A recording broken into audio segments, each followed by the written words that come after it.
Here you go. I clicked on System Health, and the first thing it came up with was, what is malware? And I feel like it should just be a picture of this application. And so we've got Dell Support Assist Remediation, Dell Support Assist, Dell Hardware Support, Dell Digital Delivery Services, Dell Data Vault Service API, Dell Data Vault Processor, Dell Data Vault Collector, Dell Client Management Service. I just really feel like they're connecting with me. It doesn't feel like a faceless corporation when there's an emoji. What? In the second and final part of our Dell G5 5000 pre-built gaming PC review, we're going to be evaluating the bloatware that comes with it, and also gaming performance. Thermal performance will be in here as well. The oddities of the BIOS and the options that are not given to you as a purchaser of this $900 box, and of course coming to conclusions as to whether or not you should buy the Dell G5. It does come with this keyboard though. Before that, this video is brought to you by the Thermaltake Tower 100. Thermaltake's Tower 100 is a mini ITX case to serve as a showcase system for your components. The Tower 100 has received many revisions since we first saw it, and the case now has an open vent in the bottom for intake, a mesh cutout in the side panel for some GPU ventilation, and additional mesh along the side skirts and the side panels of the case. The Tower 100 is mostly focused on building a showpiece PC that's small enough to fit on most tables. Learn more at the link in the description below. In part one of this series, we did a teardown of the Dell G5 sitting next to me here. It's a small box. It's a gaming enclosure you can purchase from Dell directly or from major retailers. We bought this one from Best Buy, and we have an Alienware system on the way from Dell's website. And in part of our evaluation process for pre-builds, one of the things we were looking at was, but is it okay? Is it okay to settle in any capacity in a market where GPUs are hard to get? That's an absolutely valid reason to buy pre-builds. And we're not trying to be elitist about going the DIY approach, but there are pre-builds that you shouldn't buy. And there are pre-builds that would be okay even if you had to rebuild it in a different case. This is one that, as we discussed in part one, which you should watch if you haven't, is mostly made of proprietary components, including an odd CPU cooler, a motherboard whose front I/O is not just a connector for the case, but is literally the case's front I/O, so they have to go together, and a power supply that isn't even ATX 12VO, but it's also not ATX. Really bizarre. But anyway, that's part one. In this one, we're going to talk about some of the other softer side of things and the BIOS side of things and configuration from Dell out of the factory. Let's get into it. So before we look at all the benchmark numbers, time to look at some software. Pre-built systems often come with what's commonly referred to as bloatware. No particular reason. And we're going to look at what the Dell system has before looking at the rest of this. So starting off, we have 15 Windows notifications. Let's go ahead and see what these are. We've rebooted the system a few times, and it looks like we've got Dell Mobile Connect, which is pre-installed and included with the system. Welcome. Dell Mobile Connect allows you to use your phone from your PC. Why would I want to do that? Dell already used my cell phone earlier to try and access my own account to see what I'd ordered. So I think I'm good with not sharing further information with them. Next thing to do, obviously we have some games on here from our testing, but let's type in Dell and see what's pre-installed. So we have My Dell, Dell Update, Dell Mobile Connect, Dell Cinema Guide, Dell Digital Delivery, Dell Customer Connect, Dell Type-C, Status Display Application? What? What is this? Is it just gonna say yes or no? Why? It went to the system tray. About. This application is used for the USB Type-C status display and is supported on Optiplex. What? Why is this here? What is this? The only option is exit and about. All right, well, let's exit. Alienware Command Center. Let's see what that is. That's good. You open it and it immediately says downloading with no user input. It did boot fast. I mean, the SSD's doing its job. So I click on it, it immediately starts downloading something, and I don't have an X here. Can I exit here? All right, let's go ahead and let that download though, and see what kind of garbage comes with that. In the meantime, let's go ahead and get my Dell open. This looks useful. Oh, another great start. To continue using my Dell, please update the application. It's worth it.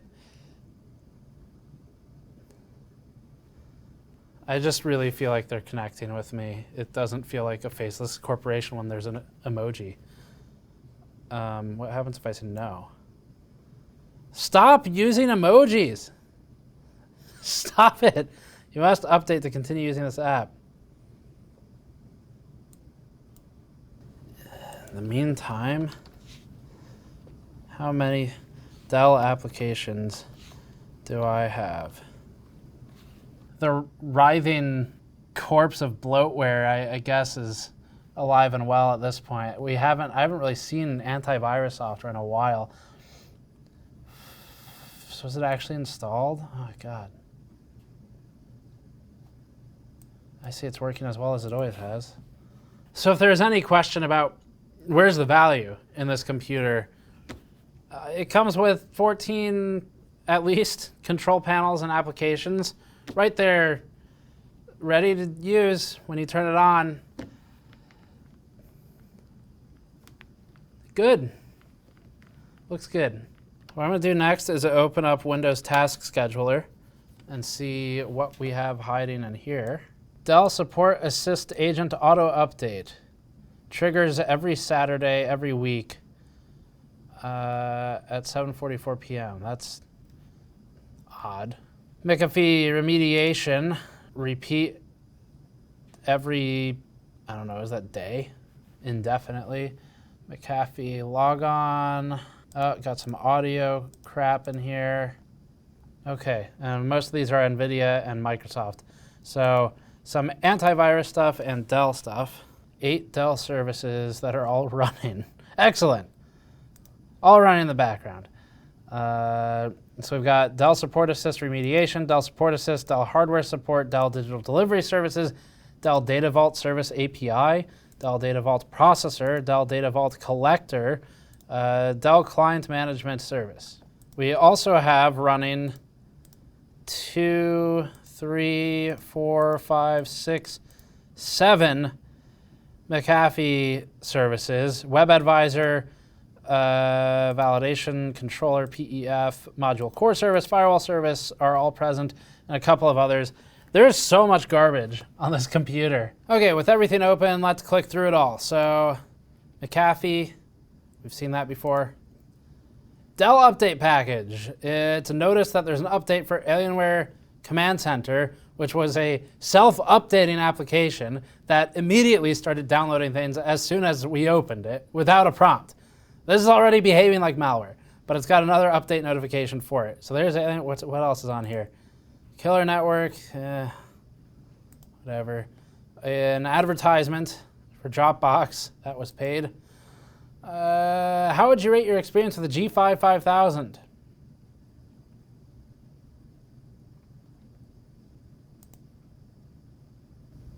Oh. Dell Digital Delivery. You do not have any applications available.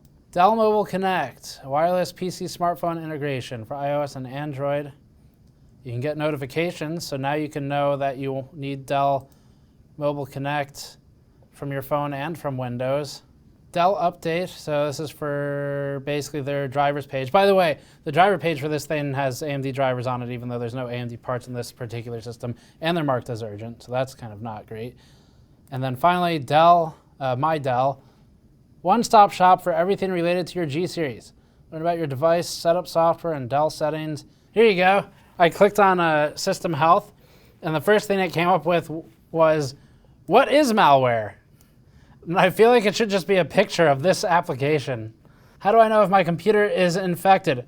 Browser redirects, pop-ups, homepage changes. We've had at least these 2 things happen in the last 5 minutes of using this computer. Wow. 5 gigabytes. What?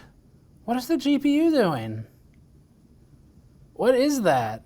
Is one of these like mining or something? CPU. So not much on the CPU. 30% GPU usage is insane. Let's figure out which one of these this is. Wow. That was crazy. that application, the one that said what is malware and warned about high resource utilization, was causing very high resource utilization. 30%. If you had that thing open while playing games, the performance would be dismal. And it's still, by the way, at 12%. Man, 100. 3. Really? The update manager in Dell Mobile Connect? Any OEM, especially the big OEMs, often have an arrangement between them and some major antivirus provider, largely irrelevant ones at this point, and you're going to end up with stuff on your system. So our advice is always to clean it up first thing, or just install a new OS. Because frankly, I don't trust the OEMs to install an OS that I want to use, that I want to put my information into. So if you have the ability, it's not hard, get a USB device, get a Windows bootable media burned to it, Microsoft distributes it, install your own OS, it's all gone. You just blast it all away as soon as you turn the thing on, and that'll be a lot better. BIOS is another critical part of the computer, even if you never use it. Dell's UEFI here is pathetic. It's completely barren, and it looks the same as it did in 2009. Literally, it's like the same skin. First, there's no fan control, which is completely insane because there is a PWM header, and there's really no reason not to just have a BIOS option exposed for the user to change the fan speed, other than it was an oversight or laziness or incompetence. Dell has a new UEFI version as well that claims a fan speed reduction or a noise reduction, which would be a fan speed reduction, and there's no magic here. They are able to control the fan speed, of course. It's just not visible to the user. For whatever it's worth, looking through the rest of the BIOS for small details, Dell has SATA mode set to RAID on rather than AHCI for some reason, maybe some new form of Shadow RAID sponsorship, and Smart Check is disabled during setup. Dell has memory set to 2666 MHz on the 3200 MHz sticks, but the JEDEC settings table for 2666 is loaded for its tighter timings. This actually does make sense, and it's a good thing. This isn't Dell's problem in this instance. It's a matter of the chipset and the processor being limited to lower speed. In this instance, the 10400F, being a non-K SKU on a non-Z SKU motherboard, can't go above 2666. Another positive is that Dell has noted the specific physical location of each USB port and its speed in BIOS. And this is a nice feature. More boards could use this. We've seen it in a couple over the years, but it's not too common. Dell also has some built-in recovery tools for diagnostics, which is another worthwhile feature that an OEM can supply. Unfortunately, the BIOS for this proprietary non-standard motherboard lacks memory and clock controls of any kind other than turbo control, making it basically useless for future upgrades. It's time to get into benchmarks. We'll look at thermals for this hot box that has the deceptive appearance of openness, and we'll also look at the gaming performance, the power consumption, and the noise. As a reminder, all tests were conducted by Patrick prior to the teardown, so the teardown did not influence the results as it was done after testing. We'll start with thermals on that dismal cooler. Thermal testing was conducted with various loads to give Dell the best chance of performance. As always, thermals were conducted in a heavily controlled test lab with a constant ambient temperature of 21 degrees Celsius. We wait for steady state to be achieved prior to analyzing the thousands of rows of data, and we allow a cooldown period for internal ambient to stabilize between tests. Our CPU-only Blender workload didn't involve the GPU at all. The CPU ended up running at 80 degrees anyway, and that's only for 106 watts for the entire system's power consumption. That's not good, but it's at least in acceptable territory for the CPU and not hitting TJ max. CPU temperature climbed to 89 degrees Celsius when we also loaded the GPU for additional throughput.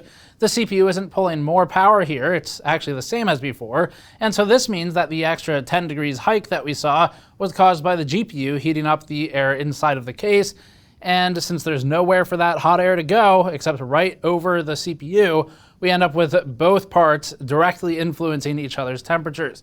GPU core temperatures were okay at about 73 degrees Celsius, with hotspots in the 80s, but the GPU actually got warmer when we increased the CPU fan speed manually.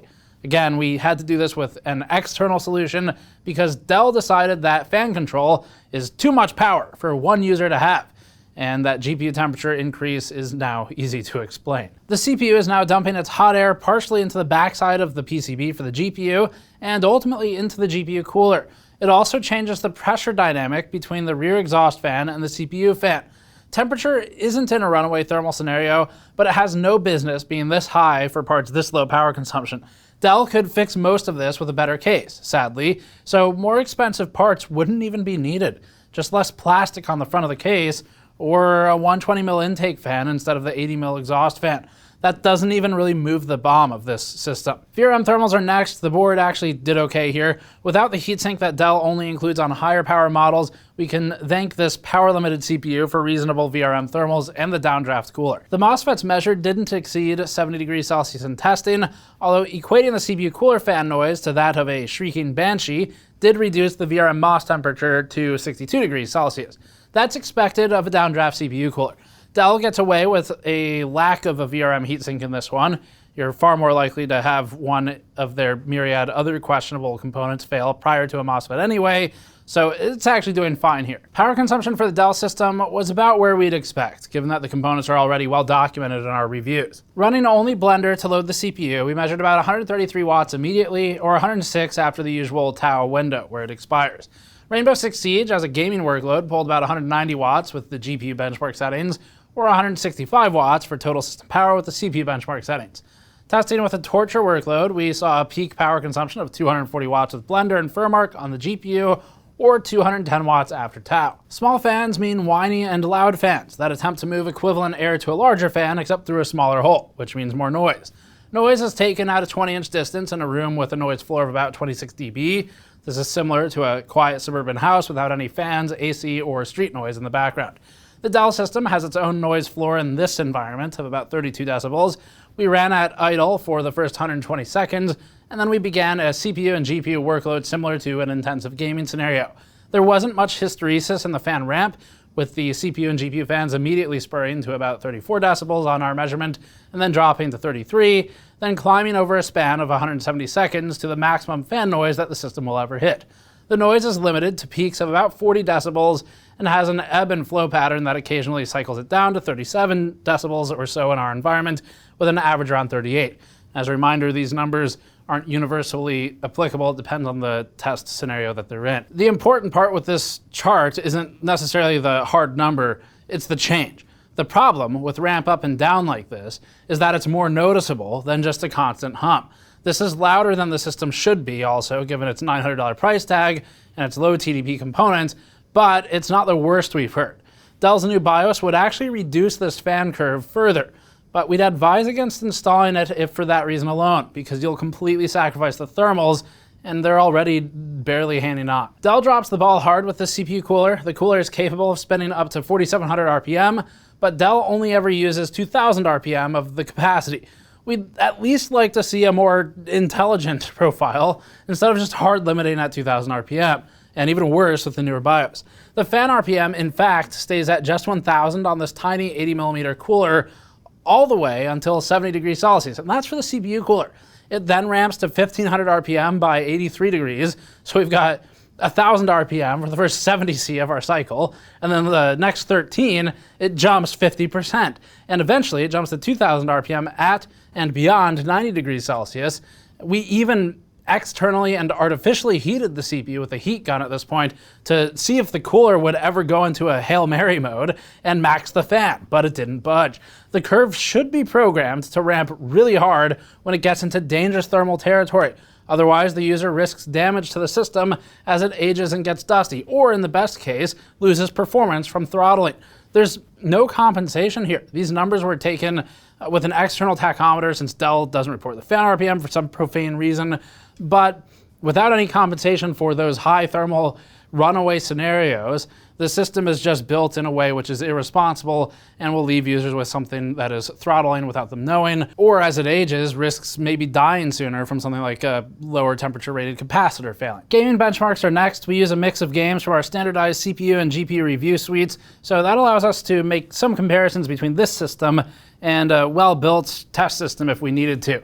This suite is standardized and will be applied to all system integrator or OEM systems going forward, so we'll be able to build out comparative charts and compare multiple pre-builds, which is useful when looking at the value proposition of each one. Remember that gaming benchmarks are pursuant to the GPU and the CPU more than anything else, so the OEM and the SI contributions, whatever they may be, won't really appear here. The Dell system struggled to maintain 54 FPS average during Cyberpunk 2077 at 1080p medium. Lows weren't good here, and we'd recommend lowering the settings a little further to better sustain gameplay, especially if you get into more complex scenes to render than our bench scene, like in firefights. Rainbow Six Siege did as it always does, running at ridiculous frame rates. We're CPU bound at 1080p, and we're GPU bound at 1440p with Rainbow Six, so everything is running predictably. Hitman 3 ran poorly, also expected, because our testing is configured to run a high CPU load. These results for Hitman are really bad. They're about half of what they should be for these parts. We should easily be in the range of 60 FPS for this benchmark. You'll see that in our next system integrator system review. But the problem for Dell is twofold. First, McAfee runs services constantly in the background, and those services seem to be attempting to do some sort of optimization for Hitman 3, assuming optimization means the eye can't see more than 24 FPS.